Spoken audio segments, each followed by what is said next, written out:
lebih jelas lagi. Karena Rasulullah SAW fi safar fara'a rajulan qad ijtama'an nas alaihi wa qad dulila alaihi faqala malahu qalu rajulun sha'imun. Maka telah diteduhi oleh kaum muslimin, dikatakan, kenapa orang ini?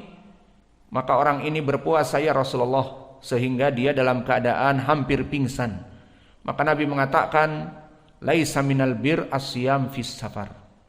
Maka di sini jelas riwayat yang panjang menjelaskan bahwa asal dari ucapan Nabi bukan kebaikan seseorang yang musafir itu melaksanakan puasa jika apa? Jika dalam keadaan kelelahan tadi. Adapun Abdullah ibn Rawahah bersama Nabi di hadis Abdurrahman ibn Auf, maka Nabi membiarkan Abdullah ibn Rawahah berpuasa padahal harun syadid, karena dia mampu dan fit badannya.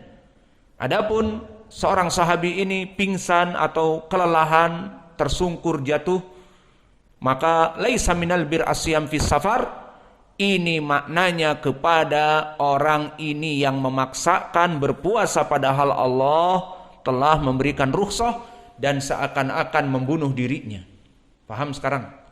Maka riwayat laisa minal bir asyam fis safar ada kisah yang panjang, dan kisah ini memperjelas kedudukan dan arahan Nabi.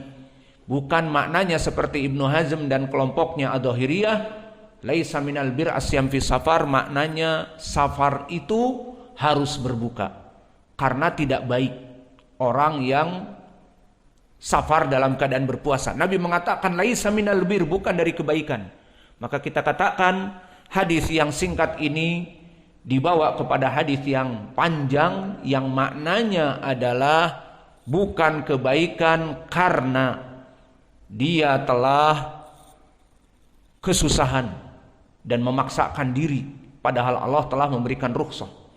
Ini jawaban bagi mereka. Dan jawaban yang kedua, di dalam hadis yang disampaikan di sini jelas, di dalam hadis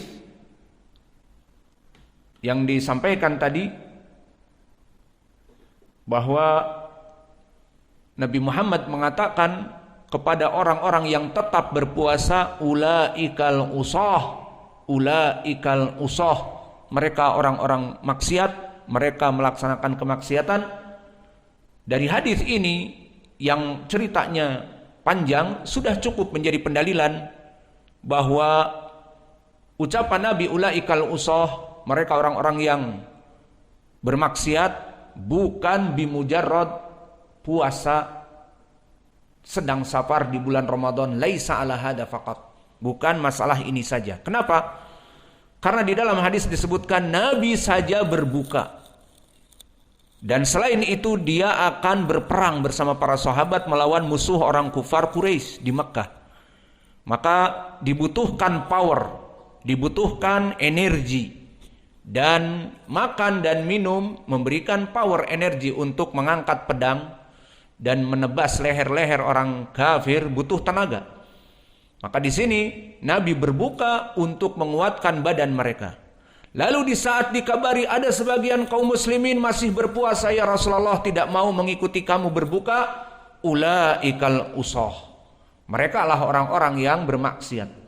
Maka lafaz ulaikal usah tidak sembarangan langsung diberikan oleh Nabi kepada mereka, kecuali mereka yang tidak mau untuk berbuka padahal maslahahnya lebih besar untuk berbuka daripada puasa. Pertama, telah diberikan rukhsah oleh Allah, dan yang kedua, ini mau berperang dan butuh kepada power.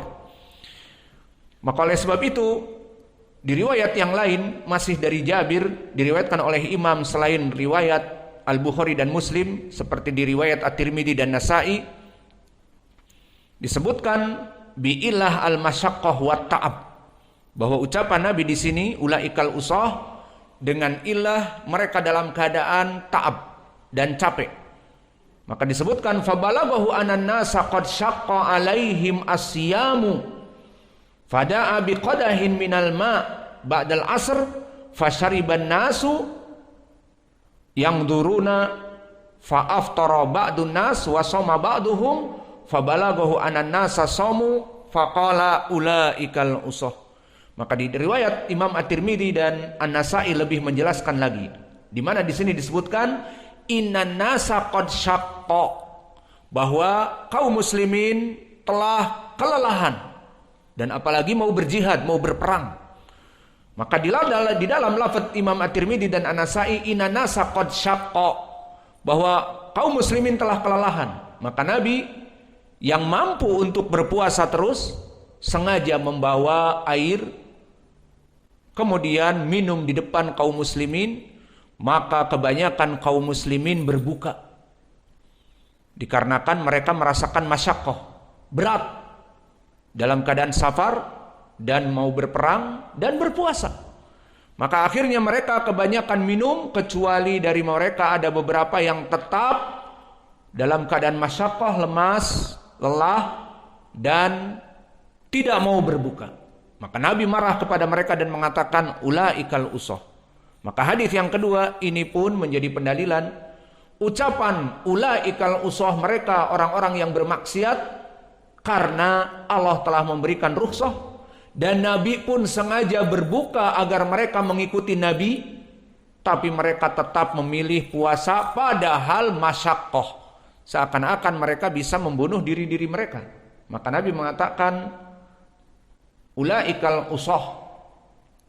Maka dua hadis yang muttafaqun alaih atau diriwayatkan Imam Muslim, yang satu terakhir ulaikal usah, kita bantah dengan hadisnya hadis yang sahih tetapi pendalilannya tidak sharih. Maka kelompok Adz-Dzahiriyah butuh kepada pemandangan kepada hadis ini fihi nadhar, butuh observasi, mengumpulkan jam'u turuq. Di riwayat yang lain bagaimana kisahnya, tidak mengambil kisah yang mukhtasarah. Maka di sini ya ibadallah, pentingnya bagi kita membahas hadis-hadis itu dengan jam'u turuq. Maka jika kalian telah terlatih memeriksa ilmu hadis, kemudian kalian menjamak turuq, maka pembahasan fikih kalian akan selamat dari keburukan, dan pembahasan akidah pun, karena semua hadis-hadis dikumpulkan, hadis-hadis yang lafadznya mukhtasarah yang bisa memberikan makna yang misunderstood, salah faham, gagal faham, itu bisa dibendung dengan jam'u turuq.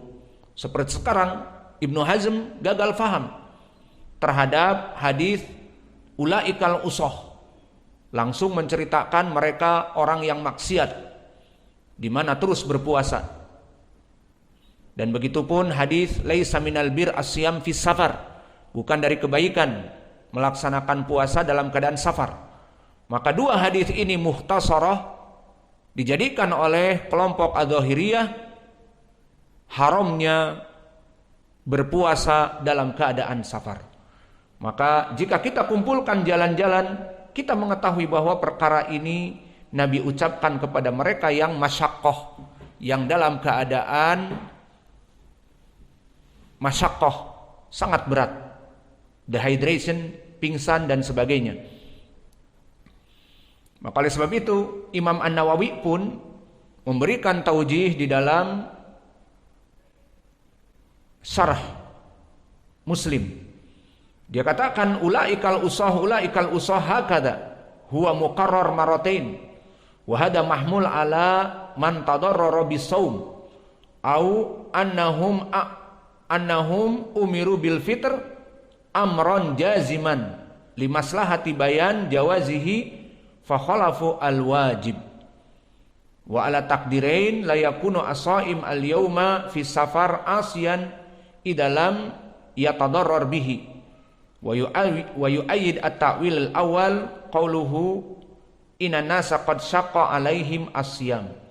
Maka maknanya Imam An-Nawawi pun memberikan tambih di sini bahwa lafaz ulaikal usah bukan maknanya mereka dalam keadaan berdosa secara mutlak, tetapi bisa jadi diperintahkan oleh Nabi dalam keadaan berbuka karena masyaqqah pada mereka dan mereka tidak mau berbuka. Maka mereka menyelisihi perintah Nabi yang wajib. Ini yang pertama. Dan yang kedua, menunjukkan bahwa mereka dalam keadaan masyaqqah dan mereka tidak mau untuk berbuka, karena di lafaz disebutkan inna nasa qad syaqqa alaihim asyam. Kaum muslimin telah merasa berat dalam puasanya. Maka inilah jawaban kita kepada hadis-hadis yang muttafaqun alaih, bahwa hadis-hadis ini dalam keadaan sahih walakin ghairu sharih. Tidak ada wajah pendalilan yang benar. Justru di kisah-kisah yang panjang celaan Nabi kepada mereka yang memaksakan diri dan merasa kelelahan. Lalu bagaimana menjawab dengan hadis yang ketiga dari Abdurrahman ibnu Auf, yang mana Nabi menyebutkan shaimu ramadhana fi safar, orang yang berpuasa Ramadan dalam keadaan safar, kal muftir fil hadar, seperti orang yang berbuka dalam keadaan mukim. Maka di sini wajah pendalilan dari mereka. Maka bagaimana menjawab hadis ini? Maka hadis ini telah datang marfu, diriwayatkan oleh Imam Ibnu Majah dan Imam At-Tabari di Tahdzibil Athar dan Asy-Syazi di Musnadnya, semuanya dari jalan Usamah ibn Zaid an Ibnu Syihab an Abi Salamah an Abdurrahman an Abi Salamah bin Abdurrahman dari bapaknya Abdurrahman ibnu Auf dengan lafaz yang kami sebutkan tadi. Maka hadis ini hadis yang mungkar, dan mungkar dhaifun jiddan. Kenapa? Karena Usamah ibnu Zaid ibnu Aslam, antum tahu Zaid ibnu Aslam mempunyai anak yang banyak. Siapa saja? Usamah dan Abdullah dan Abdurrahman, yang semuanya dhaif. Maka di sini Usamah ibnu Zaid ibnu Aslam yang dhaif dari segi hafalannya, dia meriwayatkan dari Ibnu Syihab. Disebutkan di sanad ini Usamah ibn Zaid an Ibnu Syihab an Abi Salamah dari bapaknya Abdurrahman ibnu Auf dari Nabi, marfu. Maka periwayatan Usamah ibn Zaid ibnu Aslam yang meriwayatkan dari Az-Zuhri di dalam sanad ini di Ibnu Majah dan yang lainnya marfu. Hadis ini dari Nabi. Wa qad khalafahu, dan telah menyelisihi murid-murid Imam Az-Zuhri. Agar kalian memahami gambar sanad, digambar Usamah ibnu Zaid ibnu Aslam garis dari Az-Zuhri, garis dari Abi Salamah, garis dari bapaknya Abdurrahman ibnu Auf, tulis marfu'an, ucapan Nabi. Gambar lagi sekarang. Pertama, murid-muridnya Imam Asy-Syu'bah. Pertama Ibnu Abi Dhi'b, dan dia adalah Muhammad ibnu Abdurrahman ibnu Abi Dhi'b, imam dari mutkinin di dalam hadis. Meriwayatkan dari Imam Az-Zuhri, dari Abi Salamah, dari bapaknya Abdurrahman ibnu Auf, dari ucapan Abdurrahman ibnu Auf, asyam fi safar kal iftar fil hadar, mauqufan, dan tidak mengangkat kepada Nabi. Dan ini dikeluarkan oleh Imam An-Nasai dan Al-Baihaqi. Maka di sini kita bisa menggambar sanad. Pertama, Usamah yang dhaif ini meriwayatkan dari Az-Zuhri, dari Abi Salamah, dari Abdurrahman ibnu Auf marfu'an. Gambar yang kedua di bawahnya dari Ibnu Abi Dhi'b, yang mana dia adalah Imam Muhammad ibnu Abdurrahman, meriwayatkan dari Az-Zuhri, dari Abi Salamah, dari bapaknya Abdurrahman ibnu Auf mauqufan. Maka wajah perbedaannya marfu'an dan mauqufan. Dan wajah khilaf dari rawi antara Usamah Ibni Zaid Ibni Aslam yang dhaif dengan Ibnu Abi Dhi'b Muhammad Ibnu Abdurrahman imam. Maka oleh sebab itu, mana yang rajih? Hadis ini marfu atau mauquf? Kita katakan jelas yang rajih mauquf. Maka hadis yang marfu dihukumi mungkar. Seperti di dalam ilmu mustalah hadis, mukhalafatu ad-dhaif liman huwa aula minhu. Hadis mungkar adalah menyelisihi rawi yang dhaif dengan orang-orang yang lebih kuat darinya. Maka Ibnu Abi Dhi'b menyelisihi Abdurrahman ibnu Usamah ibni Abdurrahman ibnu Zaid yang dhaif, jelas. Yang menang adalah periwayatan Ibnu Abi Dhi'b. Maka oleh sebab itu kita lihat bagaimana para ulama merajihkan riwayat mauquf dari Ibnu Abi Dhi'b. Maka diantaranya Imam Abu Zur'ah di saat ditanyakan tentang hadis ini yang marfu dari Abdurrahman ibnu Auf, dikatakan as-sahih ani Zuhri an Abi Salamah an abihi mauqufan. Yang benar riwayat ini adalah dari Abdurrahman ibnu Auf mauqufan.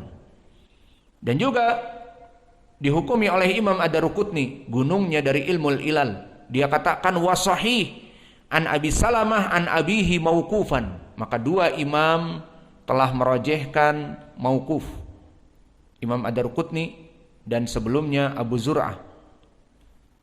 Maka alhasil barakallahu fikum, hadal hadis yang rajih mauquf dari ucapan Abdurrahman ibnu Auf, dan dengan mauqufnya juga dia adalah hadis yang dhaif.